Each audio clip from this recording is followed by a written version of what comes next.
GeM TV நேயர்களுக்கு அன்பான வணக்கம். அதிகாரம் 119 பசப்புரு பருவரல்.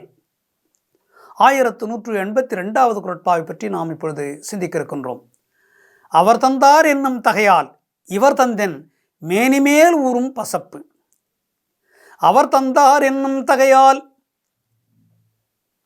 இவர் தந்தென் மேனிமேல் ஊறும் பசப்பு.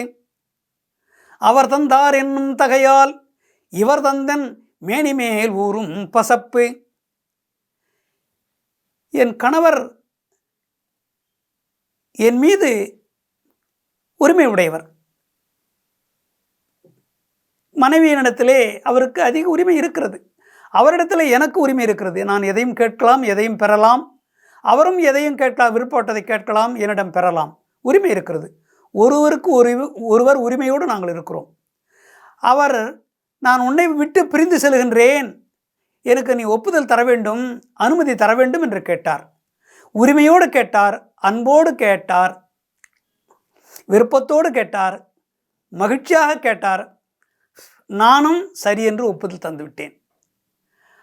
அதனால் இப்பொழுது எனக்கு பசலை என்கின்ற ஒரு நோய் வந்திருக்கிறது. பசலை என்றால் பசலைக்கீரை தரையிலே படர்ந்து செல்லும். ஆகாயத்தாமரை என்று நாம் கேள்விப்பட்டிருக்கிறோம்.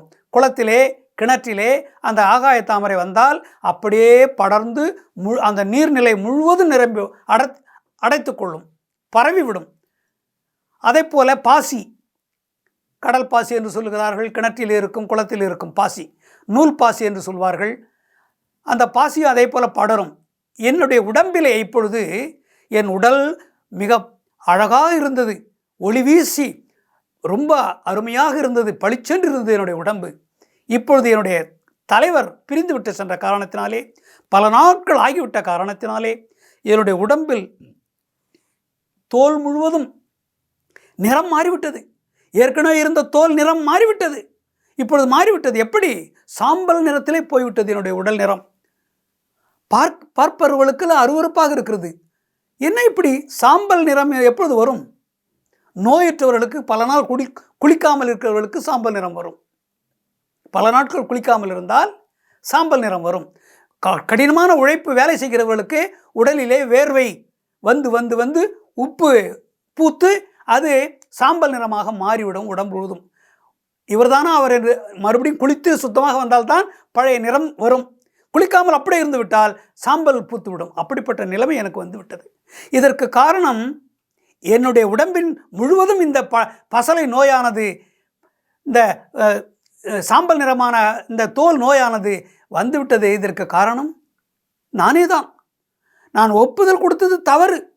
அவர் மேல் இருக்கிற அன்பினாலே திரும்பி வந்து விடுவார், விரைந்து வந்து விடுவார் என்று நம்பித்தான் அந்த ஒப்புதலை நான் கொடுத்தேன். சென்று வாருங்கள், நான் அந்த பிரிவை தாங்கிக் கொள்கிறேன் என்று அவரிடத்தில் சொன்னேன். ஆனால் பல நாட்கள் ஆகிவிட்டன, பல மாதங்கள் ஆகிவிட்டன. அவர் சொன்ன சொல்லை காப்பாற்றவில்லை. நான் விரைந்து வருகிறேன் என்று சொன்னார், இன்னும் வரவில்லை. அதனாலே வந்த கவலை, அதனாலே எனக்கு ஏற்பட்ட வருத்தம், மன உளைச்சல், எண்ணாத எண்ணமெல்லாம் எண்ணி நான் கலங்குகின்றேன். கண்ணாடி போன்ற பளிச்சென்றிருந்த என்னுடைய மேனி கண்ணீரிலே நீந்தி கண்ணீர் விட்டு என்னுடைய முகமானது வெளுத்து சாம்பல் நிறமாக மாறிவிட்டது. இதற்கெல்லாம் காரணம் அவர்தான். அவரை குறை சொல்ல முடியாது. என்னுடைய தவறு இருக்கிறது. அதிலே என்னுடைய புத்தி கெட்டுவிட்டது. அவரிடத்தில் இருக்கிற அன்பினாலே, காதலினாலே, உரிமையினாலே அவர் கேட்டார் என்பதற்காக சரி என்று ஒப்புக்கொண்டேன். நான் பிரிந்து செல்லப் போகிறேன், எனக்கு அனுமதி கொடு என்று கேட்டார். நான் கொடுத்து விட்டேன் அனுமதி, சென்று வாருங்கள் என்று. ஆனால் இவ்வளவு நாள் ஆகும் என்று நான் நினைக்கவில்லை. இப்படி ஒரு சாம்பல் நோய், சாம்பல் நிறமாக என்னுடைய உடல் நிறம், என்னுடைய தோல் நிறம் சாம்பல் நிறமாக மாறிவிடும் என்று நான் நினைக்கவில்லை. இப்படியெல்லாம் வரும் என்று நான் நினைக்கவில்லை. இவ்வளவு மன வருத்தம் எனக்கு ஏற்படும் என்று நினைக்கவில்லை. இவ்வளவு பிரிவு துன்பத்தை என்னால் தாங்க முடியவில்லை. எப்படிப்பட்ட துன்பம்! இரவு வந்தால் எனக்கு கணவர் இல்லையே, என்னை கட்டி அணைப்பதற்கு, என்னிடத்திலே கொஞ்சுவதற்கு, எனக்கு முத்தம் கொடுப்பதற்கு, என் பக்கத்திலே படுப்பதற்கு ஆளிலே என்று தினமும் வருந்துகிறேன்.